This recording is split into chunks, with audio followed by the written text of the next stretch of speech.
सुनिए, कर्नाटक में मोदी की कोई लहर नहीं है। कर्नाटक को बचाने के लिए इस डबल इंजन सरकार को जाना होगा। कर्नाटक में भावनाएं कभी काम नहीं करती हैं। कर्नाटक में सिर्फ पेट भरने से काम चलता है। एक बात वह यह है कि हमने जो भी वादा किया है उसे पूरा किया है। सार्वजनिक जीवन में कोई भी व्यक्ति निपुण नहीं हो सकता है।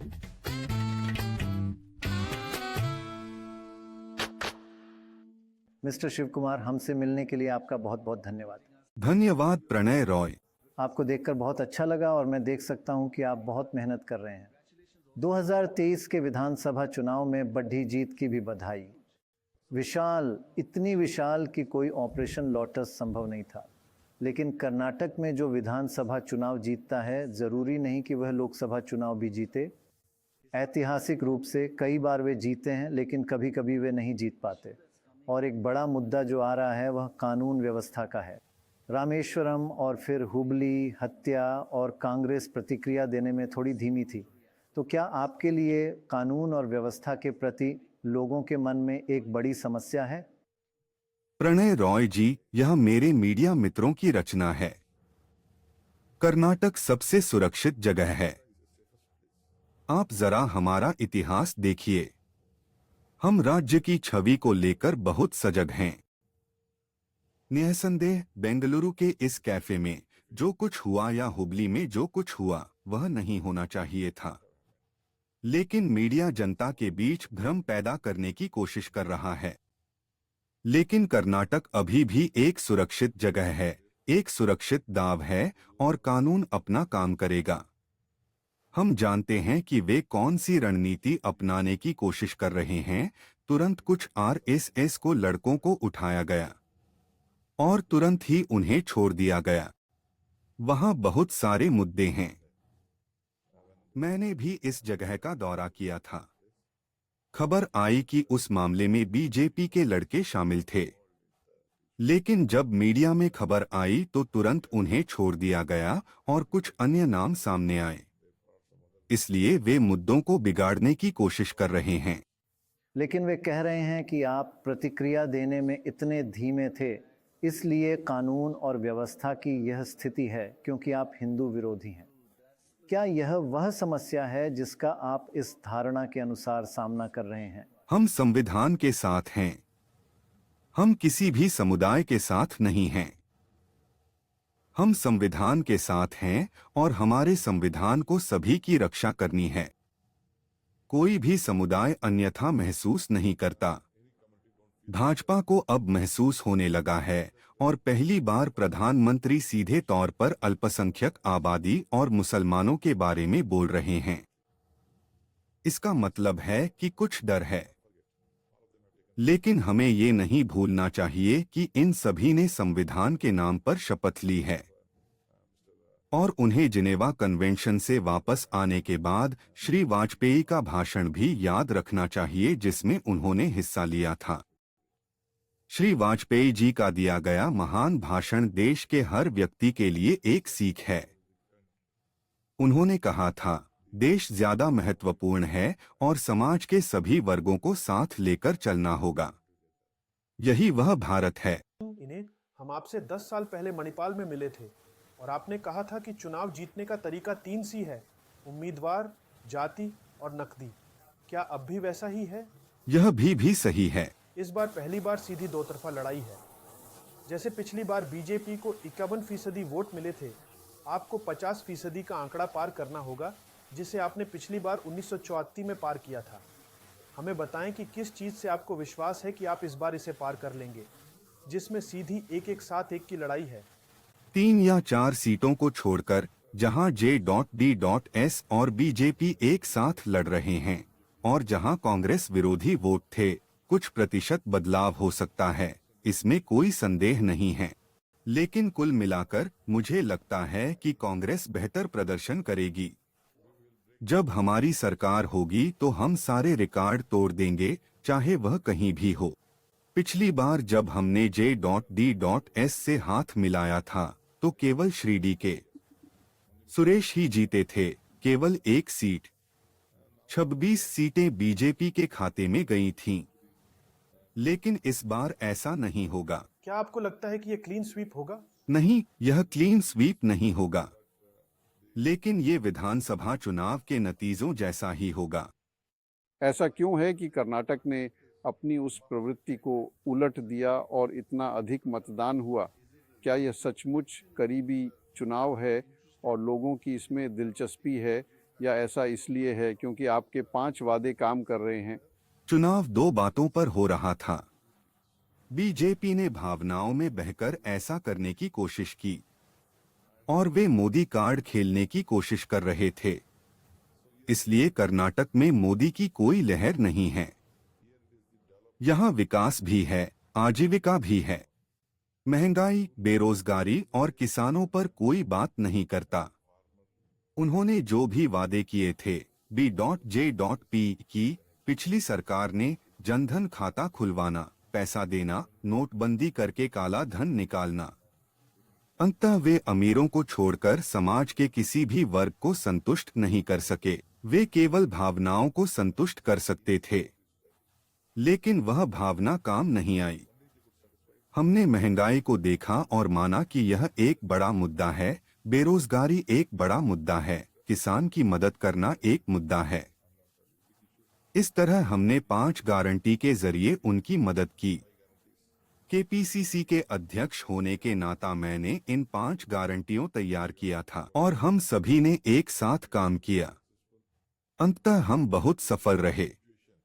और जब तक मैंने एक संस्था बनाई कि कर्नाटक को बचाने के लिए इस डबल इंजन सरकार को जाना पड़ेगा, और लोगों ने मुझे और सिद्धारमैया को स्वीकार किया, टीम प्रयास को माना, अंततः मैं बहुत सफल रहा।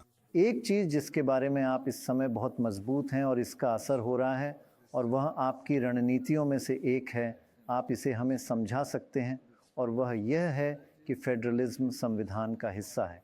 आपने अभी कर्नाटक के बारे में इतनी दृढ़ता से बात की। आपको लगता है कि कर्नाटक कर्नाटक के लिए है? क्या लोगों को लगता है कि भाजपा अति केंद्रीकरण कर रही है और कर्नाटक हार रहा है? और यदि हाँ, तो इस अति केंद्रीकरण में कर्नाटक कैसे हार रहा है? वे बहुत मजबूत सरकार हैं।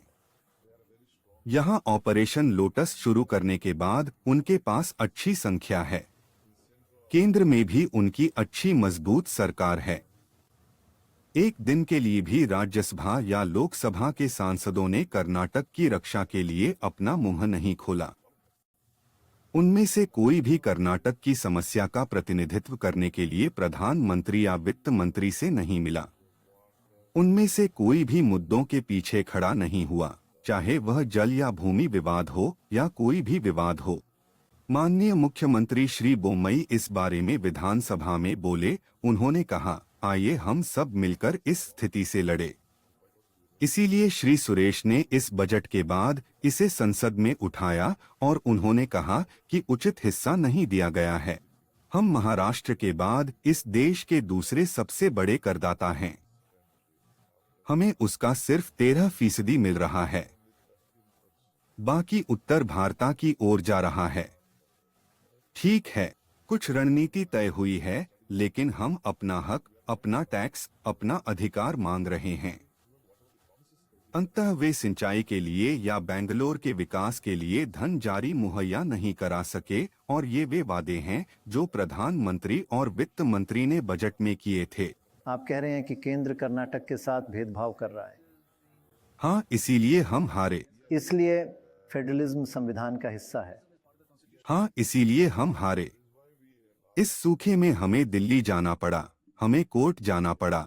हम अपने सभी विधायकों को लेकर दिल्ली गए। हमने संघर्ष किया, हमने विरोध किया, फिर लड़े। उन्होंने नहीं सुनी। हमने प्रधानमंत्री से मुलाकात के लिए अनुरोध किया, लेकिन वे नहीं मिले। उन्होंने गृह मंत्री के साथ मीटिंग तय की, गृह मंत्री नहीं माने। फिर हमें कोर्ट जाना पड़ा। कोर्ट ने पूछा कि यह सब क्या है, तो वक्त बिताने के साथ वे यह कहते हुए सामने आए कि हमने जो कुछ भी मांगा है उसका लगभग 20% वे जारी कर रहे हैं।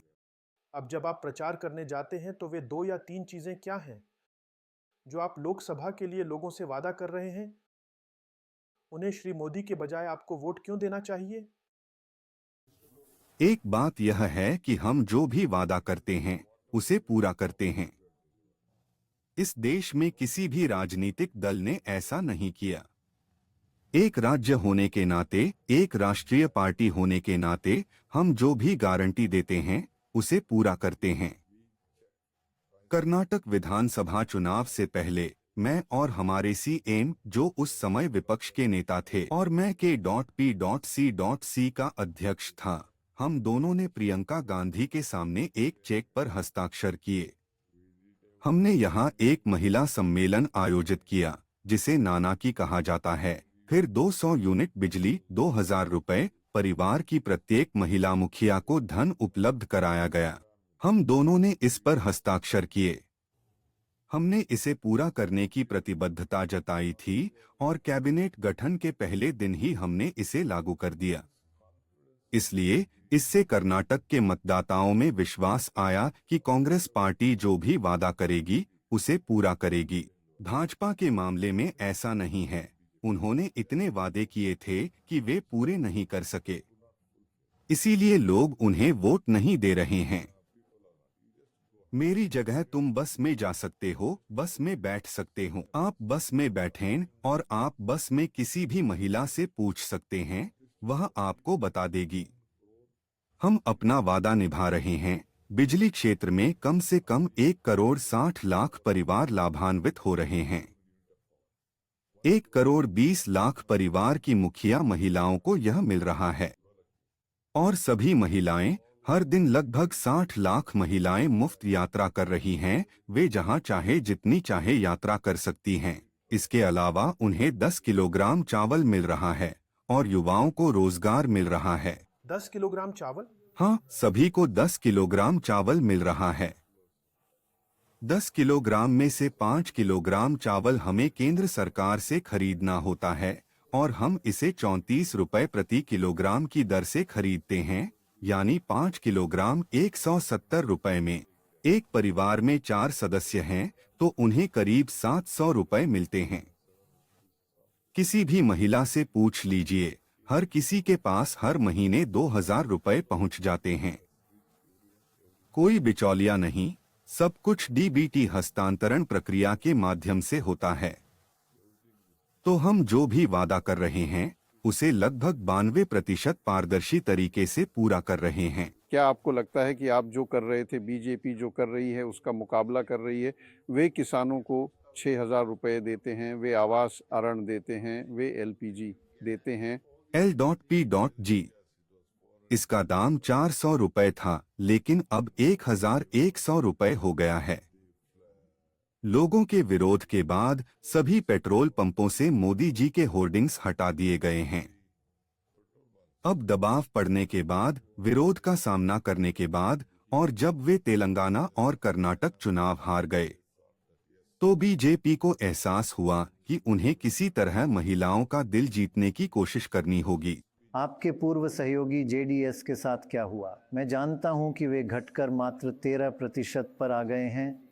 आपने उन्हें अस्वीकार कर दिया या उन्होंने आपको अस्वीकार कर दिया, या यह आपसी अस्वीकृति थी? हमने कुमारस्वामी को मुख्यमंत्री बनने में मदद की, हमने धर्मनिरपेक्ष पार्टी की मदद की, लेकिन वे इसे कायम नहीं रख सके और बेहतर नहीं हुए और अंततः उन्हें सरकार गंवानी पड़ी। उसके बाद हम अकेले लड़े। आखिरकार मैंने अपने राज्य में सेंध लगा दी। हम अपने क्षेत्र में भारी मतों से जीते और कांग्रेस की सरकार बनी और हम नहीं चाहते थे कि वे हमारा हिस्सा बने। तो वे एक हो गए, दोनों ने हाथ मिला लिया। लेकिन 13% वोट बीजेपी को बहुत मदद कर सकता है, तो क्या आपको अलग होने का अफसोस है? बेशक वे उनकी मदद कर सकते हैं, लेकिन अंततः हमारे पास इसके लिए एक बड़ी रणनीति है और हम 13% को बांट देंगे। यदि आप उनकी उम्मीदवारी को देखें तो उन्होंने 2 पूर्व मुख्यमंत्रियों को चुनाव में खड़ा किया है। श्री येदियुरप्पा के बेटे चुनाव लड़ रहे हैं। उन्होंने वास्तव में बहुत सारे दिग्गज लगाए हैं। आपके पास भी अपने वजनी उम्मीदवार हैं, लेकिन वे वजनी उम्मीदवारों से भरे हुए लगते हैं।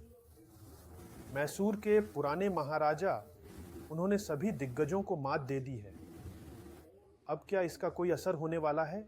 आपको हकीकत पता होनी चाहिए। निसंदेह आपको लगता है कि वे दिग्गज हैं। उन्होंने पूर्व मुख्यमंत्री देवगौड़ा को टिकट नहीं दिया।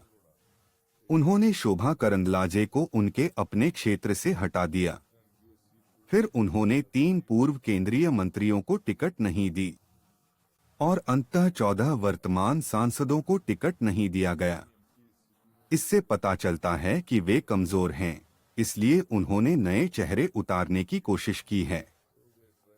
यदि उन्होंने वही रणनीति अपनाई होती जो उन्होंने देश के उत्तरी हिस्से में अपनाई है, जैसे एक नए व्यक्ति को मैदान में उतारना, पहली बार विधायक का मुख्यमंत्री बनना, दूसरी बार मुख्यमंत्री बनना, उन्हें लगता है कि मोदी लहर में कोई भी जीत सकता है। अगर मोदी लहर होती तो मुझे लगता है कि उन्होंने अलग तरीके से काम किया होता, लेकिन अब उन्हें भी पता है कि कोई लहर नहीं है। कर्नाटक एक अलग कहानी है। आपने कहा था कि विधानसभा चुनाव में जैसा अच्छा किया वैसा ही अच्छा अब करेंगे। क्या इसका मतलब ये है कि आपको लगता है कि आप इस बार आधी से ज़्यादा सीटें जीतने जा रहे हैं? जरूर, मैं विश्वास के साथ आपको बता रहा हूं, हम बहुत अच्छा प्रदर्शन करेंगे। हम पिछले रिकॉर्ड को तोड़ देंगे, जिसमें हम पिछले संसद चुनावों में असफल रहे थे। बहुत से लोग इसे 90% सरकार कह रहे हैं। सीबीआई और ईडी जैसी एजेंसियों का इस्तेमाल किया जा रहा है और इसका 90% इस्तेमाल विपक्ष के खिलाफ किया जा रहा है। इस पर आपकी क्या राय है? और आप पर मुकदमे भी चल रहे थे, आपने पाला क्यों नहीं बदला? यदि आपने पाला बदल लिया होता तो आपके सभी केस बंद हो जाते, है ना? अगर मैं जाकर इन एजेंसियों के दुरुपयोग के बारे में बताऊंगा तो मुझे लगता है कि एक दिन हम सबको एक बड़ी कहानी लिखनी पड़ेगी कि किस तरह से इन एजेंसियों का दुरुपयोग हो रहा है। हमने संवैधानिक संस्थाओं की इस प्रकार के दुरुपयोग की कभी उम्मीद नहीं की थी। सार्वजनिक जीवन में कोई भी व्यक्ति हमेशा नहीं रह सकता है। सूरज उगेगा, सूरज डूबेगा, और कोई भी हमेशा के लिए नहीं रहता। मैं स्थायी नहीं हो सकता। मेरा भी वक्त बदल सकता है, इसलिए मैं राजनीति में स्थायी नहीं रह सकता। या तो मेरी उम्र मुझे बाहर कर देगी या प्रकृति मुझे बाहर कर देगी। कानून का इस्तेमाल एक ही तरह से नहीं किया जा सकता, लेकिन इतिहास भी आपको बताएगा। मैं आपको बता रहा हूं, उन्हें इसकी कीमत चुकानी पड़ेगी। जिस तरह से वे इनका इस्तेमाल कर रहे हैं, यह उन्हें बहुत भारी पड़ेगा। आपके पास ऐसी कोई वॉशिंग मशीन नहीं हो सकती जैसे कोई वॉशिंग मशीन है। जो कोई भी इसमें प्रवेश करेगा वह साफ हो जाएगा, वे बेदाग हो जाएंगे। और इस वॉशिंग मशीन के इस्तेमाल से मुझे लगता है कि नेताओं को लेकर उनकी ही पार्टी में बहुत ज्यादा दिल टूटेंगे। और दुनिया भर के बहुत सारे मीडिया और नेता भारत पर नजर रख रहे हैं और इस दुरुपयोग से निराश हैं। हाँ, देश की छवि के लिए अच्छा नहीं है। मैं आपको बता रहा हूँ, मेरे पास मेरे स्टाफ द्वारा की गई रिसर्च का एक बड़ा दस्तावेज है कि पूरी दुनिया क्या कह रही है कि कैसे एजेंसियों का दुरुपयोग किया गया है। यह भारत के लिए बहुत अनुचित है। मिस्टर शिव कुमार, आप पूरे देश के कांग्रेस के नेता भी हैं, हालांकि आप यहीं रहते हैं। कांग्रेस की क्या स्थिति है? आप इस चुनाव में कांग्रेस का प्रदर्शन कैसा देखते हैं, और इंडिया के लिए भी? मैं कर्नाटक को छोड़कर देश के अन्य हिस्सों के संपर्क में नहीं हूँ। मैं कर्नाटक को जानता हूँ। मैं थोड़ा सा तेलंगाना, थोड़ा सा केरल के बारे में जानता हूँ। तमिलनाडु, केरल? आपको हिमाचल भेजा गया था। हाँ, मुझे भेजा गया था, लेकिन मुझे ज्यादा जानकारी नहीं है। लेकिन मुझे लगता है कि दक्षिण भारत बीजेपी को बाहर रखने में बहुत अच्छा करेगा। आप इसे रिकॉर्ड पर रख सकते हैं। मुझे लगता है कि पूरा दक्षिण में वे बस दोहरे अंक तक पहुंच पाएंगे। आपका एक वादा जाति सर्वेक्षण का था जो आपने किया है, लेकिन किसी कारणवश आपने इसे सार्वजनिक नहीं किया है, ऐसा क्यों? नहीं, मैंने भी आंतरिक रूप से उस मुद्दे पर सवाल उठाया है। विभिन्न नेताओं और संस्थाओं ने खूब हंगामा किया। हम जाति सर्वेक्षण के पक्ष में हैं। हमने वह पैसा चुका दिया। हमने करीब 140 से 150 करोड़ रुपए का निवेश किया है, लेकिन जो रिपोर्ट दी गई है वो आखिरी थी और पहले वाले चेयरमैन ने रिपोर्ट पर हस्ताक्षर नहीं किए थे। जिसकी प्रति प्राप्त हुई, सचिव ने प्रतिवेदन पर हस्ताक्षर नहीं किए थे, इसलिए बड़ी भ्रांति हो गई। अब उन्होंने रिपोर्ट दे दी है और यह घोषणा पत्र का हिस्सा है। हम चाहते हैं कि सभी को उचित अवसर दिया जाए, क्योंकि हमें संख्या नहीं पता है। हम चाहते हैं कि सभी धाराएं संविधान के अनुसार हों। हम चाहते हैं कि आबादी के हिसाब से हर वर्ग का ख्याल रखा जाए। इसमें कुछ भी गलत नहीं है, इसलिए उन्हें अपना हिस्सा लेने दीजिए। आपने व्यक्तिगत रूप से ईडी और सीबीआई का सामना किया है, आपका क्या अनुभव है? आप किस दौर से गुजरे? यह बहुत कष्टकारी मुद्दा है और किसी दुश्मन के साथ भी इस तरह का व्यवहार नहीं करना चाहिए। अगर कोई तथ्य है तो ठीक है, तो ठीक है, हमें सहमत होना होगा। लेकिन राजनीतिक रूप से कहानियां बनाना, राजनीतिक लोगों के निर्देश पर काम करना, यह गलत है। कानून का दुरुपयोग देखने को मिल रहा है। मैं ऐसे कई मामलों को जानता हूं जहां सैकड़ों करोड़ रुपए जब्त किए गए हैं और उनमें से किसी को भी नहीं छुआ गया है। उनमें से किसी से भी पूछताछ नहीं की गई है। इतने सारे मामलों में मुझे लगता है कि राजनीतिक उत्पीड़न चल रहा है। यहाँ तक कि मेरे अपने मामले में कर्नाटक के इतिहास में केवल एक ही मामला, उन्होंने अलग संपत्ति का मामला सीबीआई को दिया है और सरकार से हटने के बाद भी जब कांग्रेस आई तो फिर मेरे दोस्तों, रिश्तेदारों, परिवार को सिर्फ नोटिस जारी कर रहे हैं, हमें प्रताड़ित कर रहे हैं। मुझे लगता है यह बहुत ज्यादा हो रहा है, लेकिन वैसे भी मेरे पास ताकत भी है और राजनीतिक ताकत भी। मैं इसका कानूनी तौर पर सामना करूंगा। मुझे विश्वास है कि इस देश का कानून मेरी रक्षा करेगा। जाति सर्वेक्षण की बात करें तो एक धारणा यह है कि जाति सर्वेक्षण से पता चलता है कि लिंगायत और वोक्कालिगाओं की संख्या उतनी नहीं है जितनी ज्यादातर लोग कहते हैं, और ये जातियां नहीं चाहती कि सर्वेक्षण सामने आए। ये बात पिछले 4-5 साल से कही जा रही है। संख्या कुछ भी हो, सच्ची संख्या कुछ भी हो, अगर सभी ने अपनी जाति ठीक से घोषित कर दी है तो ठीक है। लेकिन कुछ लोग अब भी सोचते हैं कि इसमें बहुत सारी खामियां हैं। हमें हर किसी को खुद को घोषित करने के लिए भाग लेने का अवसर देना होगा। क्या सोरेन और केजरीवाल के साथ जो हुआ उसे सीखने के बाद क्या आप चिंतित हैं कि वे आपके खिलाफ उस स्तर तक दबाव डालेंगे? मैं पहले ही इसका सामना कर चुका हूं। मैंने तिहाड़ देखा है, मैंने ईडी को देखा है, मैंने तुगलक पुलिस स्टेशन देखा है और मुझे लगता है कि 100 से अधिक वकील थे। हर दिन अत्याचार होता था, आज भी जारी है। यह इसका हिस्सा है। सार्वजनिक जीवन में हमें समर्पण करना होगा या फिर इसका सामना करना होगा। लेकिन ये सार्वजनिक जीवन का हिस्सा नहीं होना चाहिए, ये लोकतंत्र का हिस्सा नहीं होना चाहिए। यह लोकतंत्र का हिस्सा नहीं है। मैं आपको संविधान के मुताबिक बता रहा हूं। इसकी शुरुआत अहमद पटेल के चुनाव से हुई थी। वहां राज्यसभा चुनाव के लिए एमएलए थे। उन्होंने मेरे घर पर छापा मारा और मेरे 150 से अधिक दोस्तों और मेरे छोटे बच्चों को परेशान किया।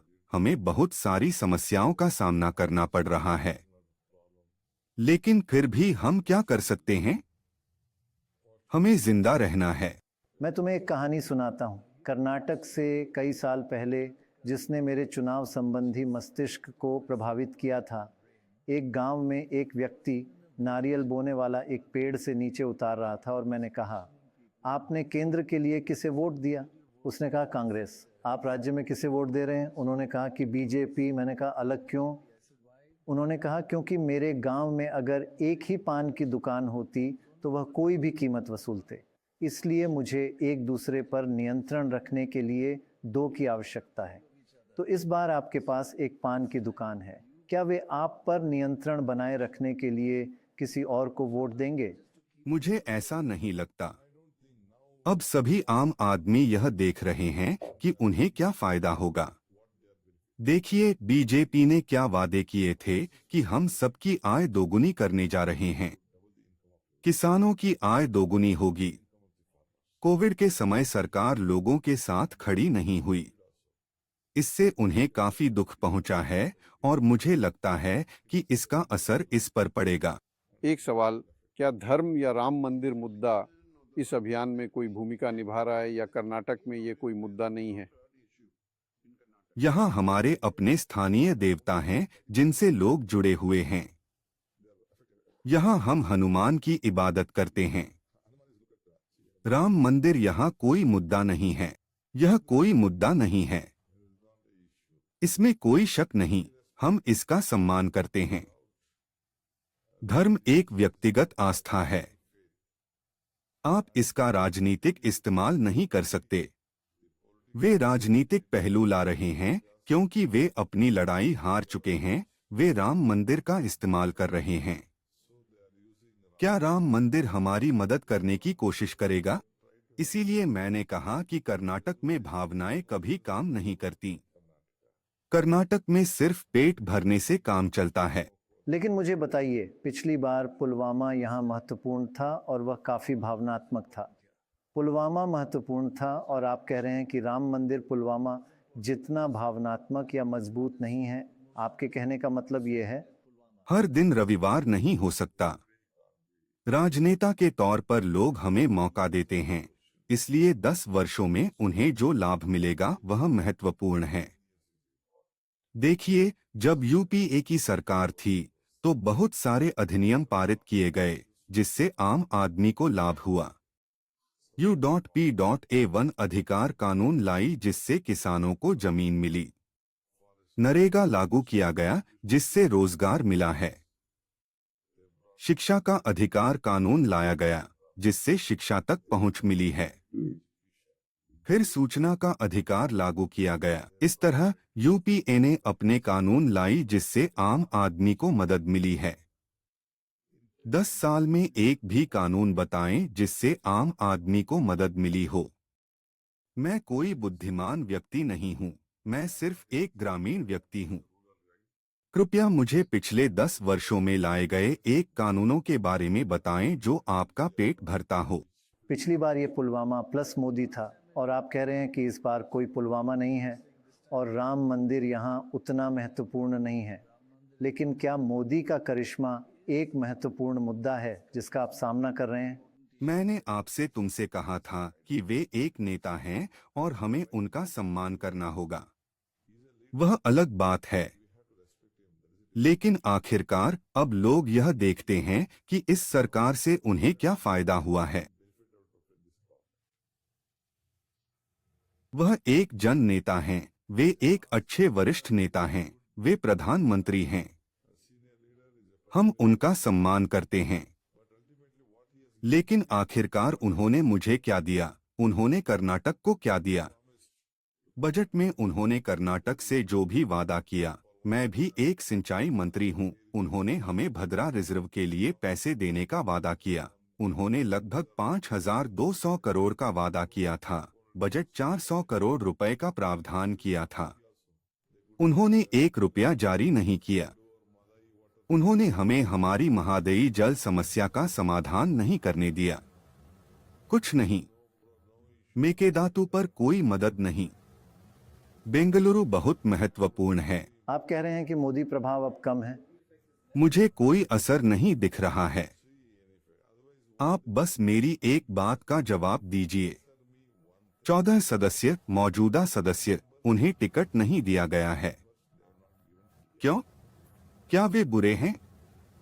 अगर उन्हें इतना ही भरोसा था कि कोई भी चुनाव जीत जाएगा तो उन्होंने उन्हें टिकट क्यों नहीं दी? जब आप विधानसभा चुनाव के दौरान यात्रा कर रहे थे तो लोग कहते थे कि हम कांग्रेस को वोट देते हैं, लेकिन ये बात वे खुद ही कहेंगे। लेकिन लोकसभा के लिए हम श्री मोदी को वोट देंगे। उन्होंने दुनिया में हमें महान देश बनाया है। मुझे लगता है कि वे सभी चीज़ें अब नीचे तक फैल रही हैं और मुझे लगता है कि उस हद तक उनके पास एक निश्चित वोट बैंक है जो बीजेपी वोट बैंक से अलग है। लोग उन्हें वोट देना चाहते हैं और इसका असर इस चुनाव में आप पर पड़ेगा। हम चीजों को एक पार्टी के रूप में देखते हैं, वे चीजों को एक व्यक्ति के रूप में देखते हैं। हमने कांग्रेस की गारंटी के तौर पर इसकी घोषणा की। वे हमारी गारंटी की आलोचना कर रहे थे। अब उन्होंने हमारी गारंटी को हाईजैक कर लिया है और इन्हें मोदी की गारंटी कह रहे हैं। बीजेपी की कोई गारंटी नहीं है। अभी आपने पानी का जिक्र किया, क्या पानी की कमी या कि जलाशयों में पानी की कमी है, क्या ये इस चुनाव में बड़ा मुद्दा है? इस बार कर्नाटक में भयंकर सूखा पड़ा है। बेशक यह एक मुद्दा है, लेकिन इसका ज्यादा असर नहीं होगा।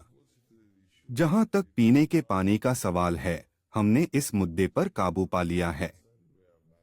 इसलिए यह कोई बड़ा मुद्दा नहीं होगा, लेकिन अंततः किसानों को फायदा होना ही है। हमें किसानों की मदद करनी है। केंद्र ने राज्य सरकार की मदद नहीं की। हमें अदालत का रुख करना पड़ा और अदालत से हमें कुछ राहत मिली। आखिरी सवाल, क्योंकि मैं जानता हूं आप सोए नहीं हैं। आप दूर से आए हैं।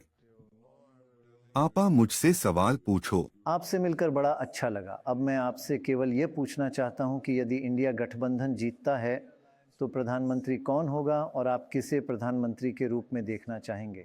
मैं इस सवाल का जवाब देने के मामले में बहुत जूनियर हूँ। अब कूटनीतिक मत बनो। मैं इस सवाल का जवाब देने के मामले में बहुत जूनियर हूँ। कांग्रेस पार्टी ने एक कार्ड पर हस्ताक्षर किए हैं। हम सामूहिक नेतृत्व को नंबर 1 पर देखते हैं। भारत ने कई साझेदारों के साथ गठबंधन किया है। हमने नेतृत्व पर फैसला नहीं किया है। लेकिन पिछली बार जब राहुल गांधी से पूछा गया था कि क्या वह प्रधानमंत्री बनेंगे, तो क्या यह सही है? नहीं, अंततः उन्होंने अध्यक्ष बनने से इनकार कर दिया था, यह जानते हुए कि उन्होंने संसदीय चुनाव के बाद इस्तीफा दे दिया था। उन्होंने पार्टी का अध्यक्ष बनने से इनकार कर दिया था। वास्तव में आपका बहुत बहुत धन्यवाद और आप बहुत अधिक मेहनत न करें। बहुत बहुत धन्यवाद।